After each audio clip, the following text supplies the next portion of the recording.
Bonjour. Dans ce thème, nous allons entrer un peu dedans pour voir la dynamique de cette relation soignant-soigné. Selon le dictionnaire humaniste, le soigné, c'est qui? Donc c'est toute personne en situation de besoin d'aide. Bien sûr, ce besoin d'aide, quand il s'agit de soins, en général, c'est pour une durée assez déterminée.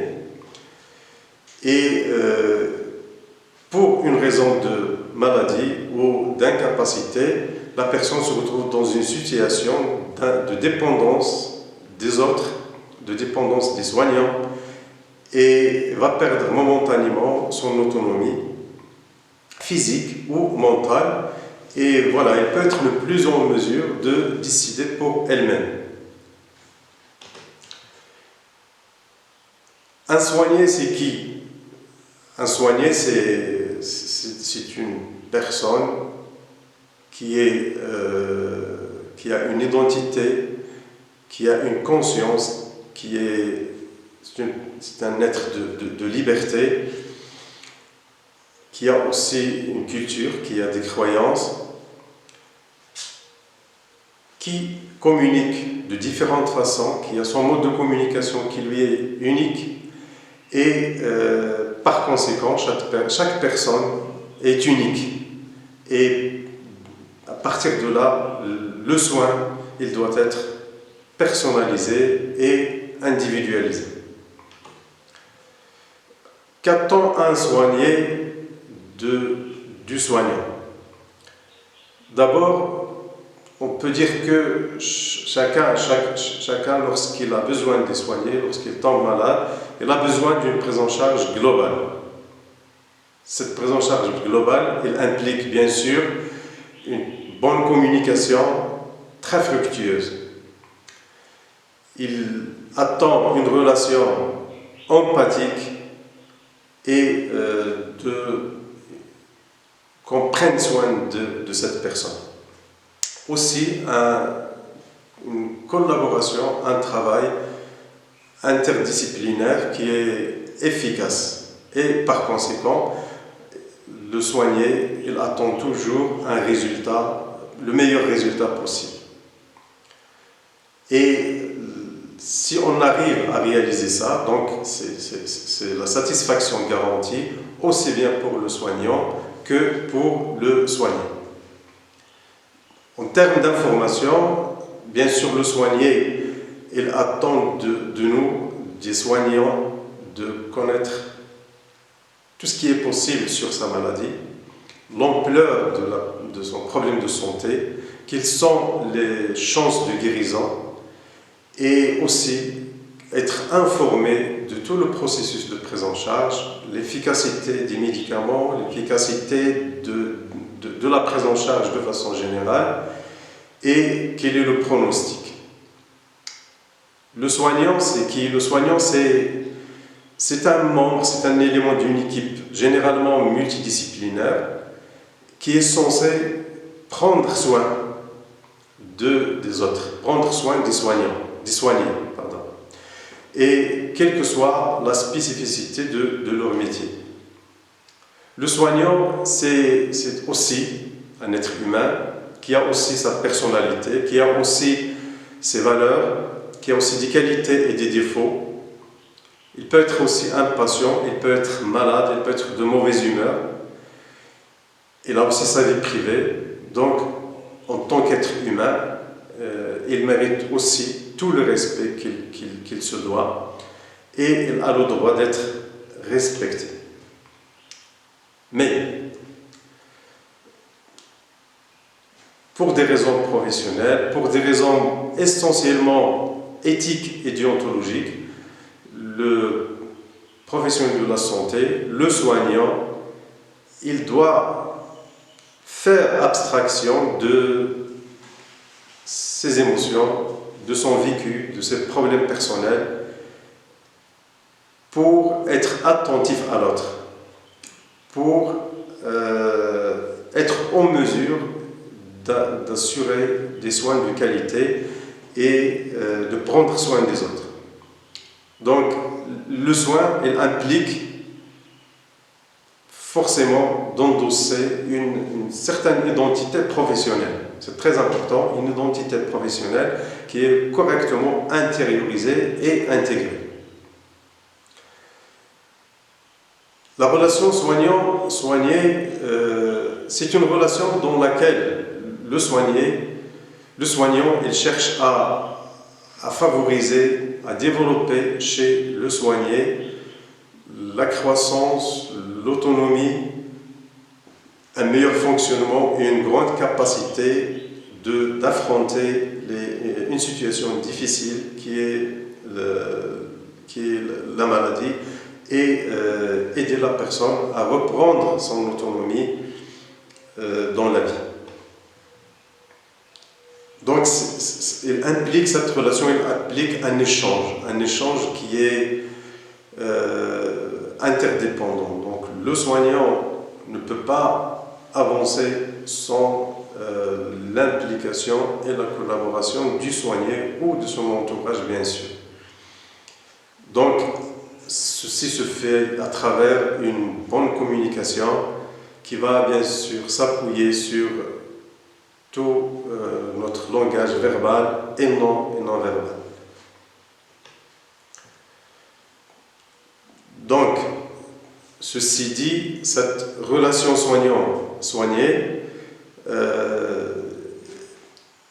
il implique, ou bien il s'appuie sur un certain nombre d'enjeux.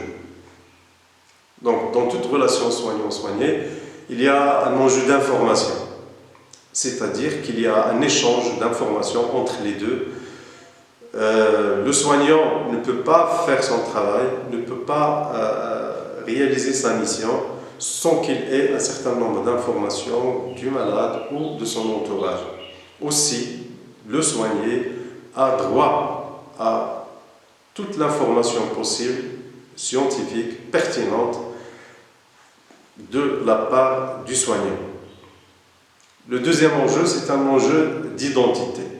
Donc, cette relation soignant-soigné, c'est la confrontation, l'échange, la négociation entre deux identités.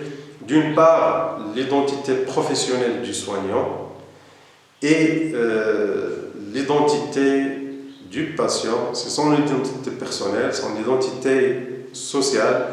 Donc, cette confrontation, cet échange entre les deux identités, il va faire que chacun de ces acteurs doit se reconnaître dans cette identité et il doit s'exprimer tout en valorisant cette identité. Troisièmement, la relation soignant-soigné implique aussi un enjeu d'influence.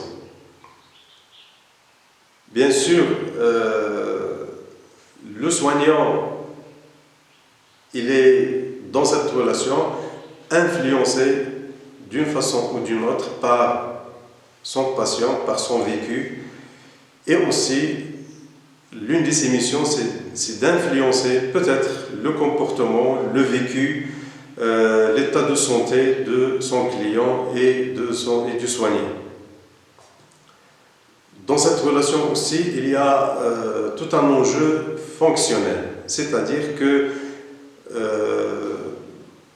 d'une part, nous avons la casquette du soignant, bien sûr avec toute sa compétence, et de l'autre côté, il y a le soigné. Enfin, il y a un enjeu de territoire. Donc, dans cet enjeu,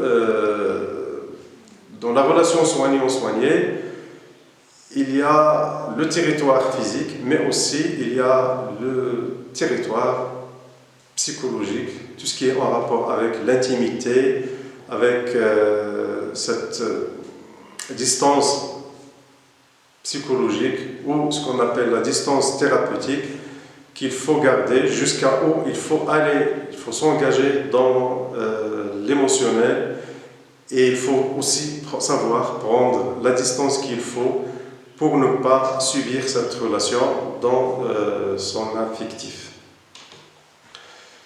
Plusieurs facteurs, bien sûr, influencent la relation soignant-soigné. Bien sûr, il y a tous les facteurs psychologiques, aussi bien du soignant que du soigné. Donc, ses émotions, son vécu, ses sentiments, etc. Et aussi, il y a des facteurs qui sont liés à la perception de la maladie et du corps, surtout des deux côtés. Bien sûr, de la part du soignant, c'est beaucoup plus une appréciation scientifique du corps, de la maladie, etc. Mais de la part du soigné, ça peut être autre chose, donc une autre perception de la maladie, du corps, etc. Et c'est ce qui va aussi influencer cette relation. Il y a le facteur très important aussi qui est en rapport avec l'environnement où se déroule cette relation. Est-ce que c'est un service qu'on dit chaud, un service des urgences par exemple, ou bien c'est dans un milieu ambulatoire, dans un centre de santé, dans une clinique privée, etc. Donc, les conditions dans lesquelles se déroule cette relation, ils influencent énormément la qualité de la relation. Il y a aussi des facteurs sociologiques en rapport avec les croyances des soignants, les croyances des soignés, les représentations que chacun fait par rapport à l'autre, par rapport à la maladie, par rapport aux soins, etc. Donc, à partir de là, chacun de ces acteurs de la relation, ils ont des vécus différents certainement par rapport à cette relation. Bien sûr, de la part du soignant, ça peut être un sentiment de supériorité. Généralement, le soignant a un certain sentiment qu'il peut faire quelque chose, il a une compétence, il peut améliorer l'état de santé, il croit à la réussite de ce qu'il fait et il s'engage d'une façon professionnelle pour mettre en œuvre un schéma de soins pour améliorer l'état de santé de son client. Ça peut être aussi un sentiment d'impuissance quand le soignant ne peut pas faire grand-chose. Donc ça peut engendrer la colère, le stress et le dégoût même et peut-être aussi l'épuisement. Ça peut être aussi un sentiment de responsabilité et d'engagement émotionnel, de vouloir résoudre le problème coûte que coûte, etc. Et parfois on peut avoir un sentiment de découragement parce qu'on sent qu'on ne peut pas grand-chose par rapport à un malade, pour des raisons de moyens, pour des raisons de gravité de l'état de santé du patient. Donc, et tout ça, ça donne un certain nombre d'émotions, ça retentit sur l'état émotionnel du soignant. Et aussi, l'idéal, c'est d'avoir un sentiment de satisfaction. C'est vraiment le meilleur sentiment que peut avoir un soignant quand il arrive à prendre en charge correctement son patient et surtout quand il voit le résultat devant lui après son intervention en tant que soignant. Chez les soignés, c'est à peu près la même chose. Donc on peut assister à un sentiment de peur. Généralement, quand on est malade, on a peur des complications, on a peur de la mort, on a peur de beaucoup de choses. Et aussi, on peut avoir un sentiment de satisfaction quand tout va bien, quand on est bien rassuré, quand on a le résultat, quand on a l'efficacité. Donc on est très content et le malade ou son entourage, ils ne peuvent être que très reconnaissants. Parfois, c'est l'abandon. On a la famille ou le patient, ils se sont découragés, ils se sentent qu'il n'y a plus rien à faire, donc ils risquent d'abandonner carrément la relation thérapeutique et de rompre cette relation soignant-soigné. Ça peut aussi déboucher sur des sentiments de colère. Quand on est frustré, quand on n'arrive pas à avoir toute l'information nécessaire, quand on n'est pas satisfait du résultat, quand on n'est pas satisfait de la qualité de prise en charge, donc le soigné, il peut être en colère, ce qui peut même aboutir à des comportements agressifs vis-à-vis du soignant ou de la structure dans laquelle se déroule le soin. Au total, il faut dire que c'est une relation quand même qui est très complexe. Pourquoi? Parce qu'il met en jeu deux identités différentes. D'une part, l'identité professionnelle du soignant, d'autre part, l'identité personnelle et sociale du soigné, avec tout ce que cela comporte en termes de valeurs, en termes de sentiments, en termes d'émotions, en termes aussi de besoins. Et cette relation aussi, il va mettre en œuvre tous les outils de la communication, verbale et non verbale. Et aussi, il va se dérouler dans un environnement qui est aussi complexe, compliqué. Bien sûr, c'est tout ce qui fait la richesse de la dynamique de la relation soignant-soigné. Voilà, merci, je vous donne rendez-vous dans le troisième thème.